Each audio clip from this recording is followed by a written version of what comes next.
Hey, it's the Chief Bonnie with Board Games, and Command Post Games has sent me another Pub Battles game in a tube. Hello. You may see, if I can get the point right, 1876 Little Bighorn Custer back there on my shelf. These tubes remind me so much of the tubes that my scotch come in, often, not always, that it's on the back of my shelf, baby, along with some Star Wars stuff, maybe a few Smurfs, and yes, you may see a few trolls over my shoulder. Hello, troll, baby, troll. All right, so Pub Battles. Command Post Games, first of all, is working a different war game angle. Now, this is an unboxing, but I want to kind of tell you what it is, or an untubing. Hello. Their whole thing is that it's quick, easy rules, quick, easy play, and you can play it in a bar. Their components are not going to be damaged by a little bit of moisture. All right, so right on here, they say 1-page rules, 1 hour to play. Usually the 1-page rules is going to be like a quick setup play, and then there's like 6 or 7 or 8 pages that are going to, in a small little booklet that'll tell you how to work through it some more. In September of 1777, Howe advanced with the British Army towards the rebel capital in Philadelphia. And then it gets into how Washington gets in a little bit of trouble.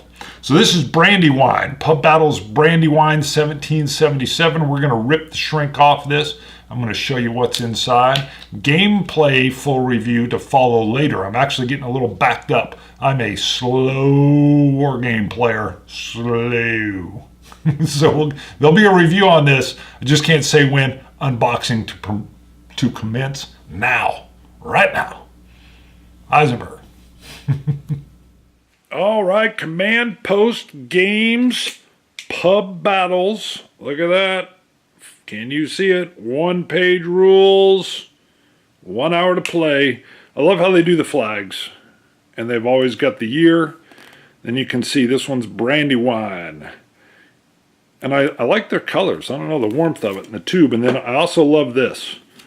So that if I have these all stored almost like I have maps or something and they're in a cubby hole, you could see which game is which just based by the name on the top. Love it. So let's see what's inside. Yeah. All right. Wow, that broke off in like a little shard. Little shard broke off. All right. Now, I know when I did Little Bighorn, I had a hard time kind of getting the map out, if I remember right. Hello. Christmas, like Christmas, getting rid of that, shoving that right on the ground. Woo! All right, this is going to come off, and I may lay this down at some point like this or readjust my camera. We'll see how this angle works. All right, comes off just like so. Again, Brandywine. That's cool. What is inside? You can see we got a little pouch here. Is it going to just fall out? Yes, yes it is. All right, well, let's see what's in the pouch. Feel like I should have some tobacco in here or something. All right, we're going to go into my hand and down onto the granite. See if I don't lose something here. All right. So first things first, you can see we got some dice. We got a bunch of dice. Blue, red, some kind of black command die maybe. All right. And these chains, which it looks like they maybe broke loose, we'll have to see though. These chains, which would be on old-fashioned like lights in your home where you would just pull the little thing and you turn on your light, they are used to measure distance. Now again, it looks like you've got all these little connectors. So, if I don't drop that, we're going to have to see how these connect up. But instead of using a string or a ruler or a piece of cardboard, they've come in with these strings or metal, almost like dog tag chains, and that's how you measure distance, and it worked awesomely well. I didn't even know what they were when I had Little Bighorn. They worked so well. My son even loved them because just the way they can snake around and you can do contours to keep from paying more movement costs to go over ridges. I'm assuming the map will have that here. These blocks are going to have stickers that will attach to it, and you'll be moving a line of battle. All right, and I have no idea what the other little blocks and the discs are going to do, so we'll have to cover that in a little bit. And they're all one color. Oh, there's another pouch. Hello, a secondary pouch is in here. All right, let's see what's in here. You like the sing-song voice? Some don't. Did I get everything out of there? I think I did. All right. Well, we don't want to mix too much, but let's see what's in. Let's see what's in here.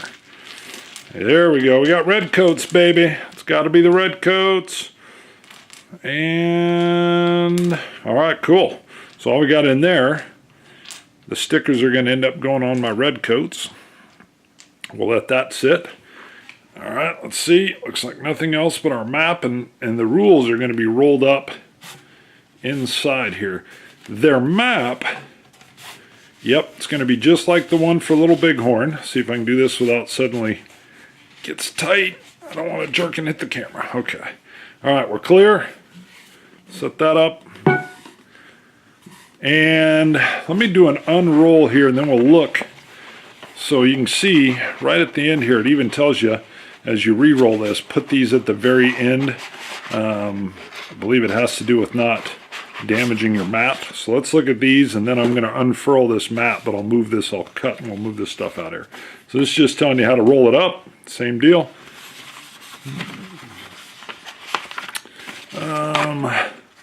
Pub Battles, Brandywines. These are the kind of what they call, or what I bet you is going to be the longer rules, but what are we talking, 8 pages?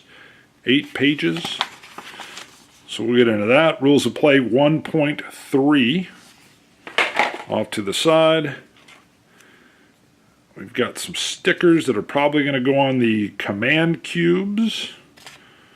Alright, we got other stickers. We'll get into that.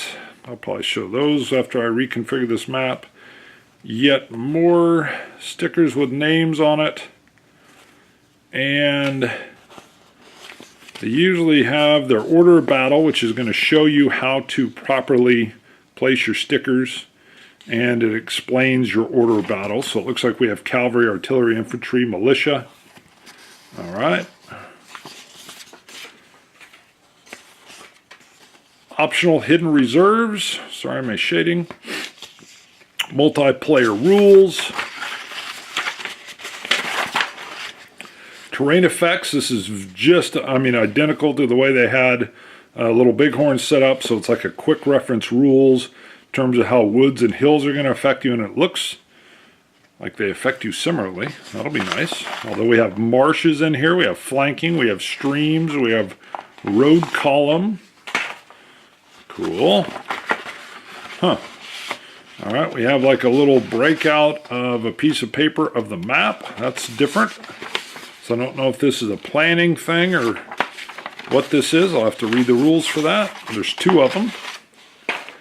And Washington Reserve, Sullivan Reserve, and it says cut. So it looks like we're going to cut these.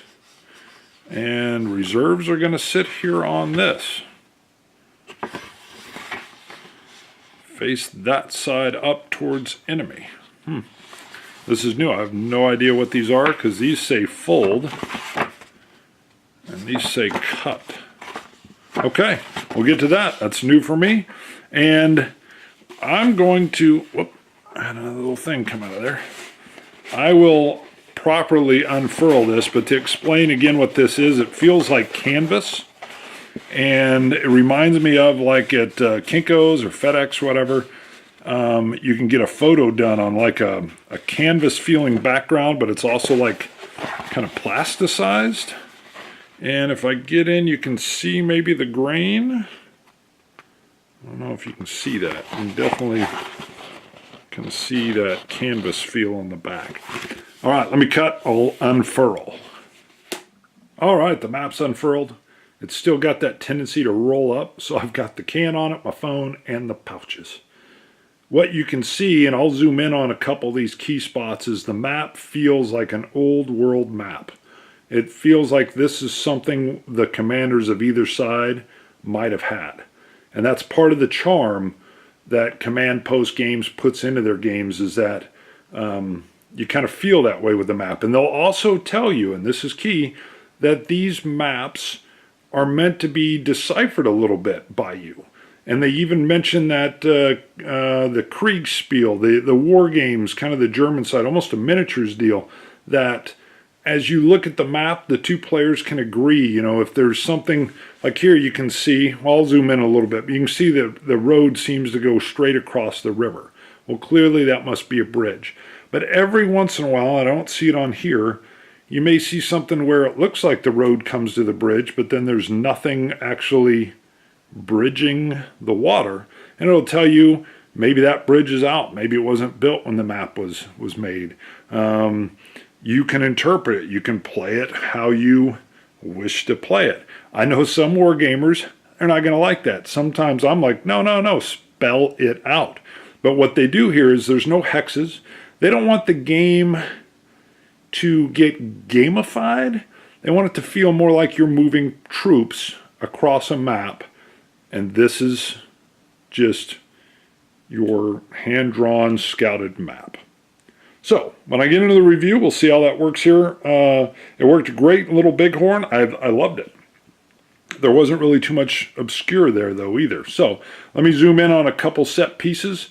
I'm going to do some chop cuts here just so you can see what I'm talking about. So Harper's Hill is a perfect example. You can see we're in heavy forest, and you can see these lines coming across, if I can get my finger on the right spot, that are showing the contour of this hill. And having not read the rules yet, but I guarantee just kind of looking at that quick start of the movement costs, going up this ridge, which is what this would be, is going to cost you some of your, not movement points, but it's going to cut the distance you can move because you would have to negotiate that hill. You can also see you've got this trail or road cutting through and where it's meeting here, but you can see this is probably a more developed road, and I don't know what these little dots are. I don't know if those are trees along the way or if that's meaning that it's more of an improved road and this is a trail. But you'll get those feels on these maps. Now let me see if I can move around. If it's too jerky, I'll just do a jump cut. So we can see here we're going across, I'll get my hand off of it, we're going across the river here at this ford. It shows you the movement of the water, and we'll scroll around a little bit more. So you can see we got some hills, some more forest. I think we have some creeks that are running down towards the river. But again, you can see your landmarks and your hills. All right, we've got our towns. And then there was something over here. I'm going to try to zoom in. Last area, this is one last area. This is right near Battle Hill. But you can see what looks like stone kind of walls. And maybe even those little fencing areas. I don't want to get my finger on here because I'm so zoomed in, but where the like a split rail fence where they're just stacked on each other. And so I'm very intrigued by this map without again having read further into the rules. That's what it looks like to me, and that's kind of what the pub battles system is that the maps bring on some interesting detail and generally affect gameplay, but we'll have to find out more in the review. See you guys.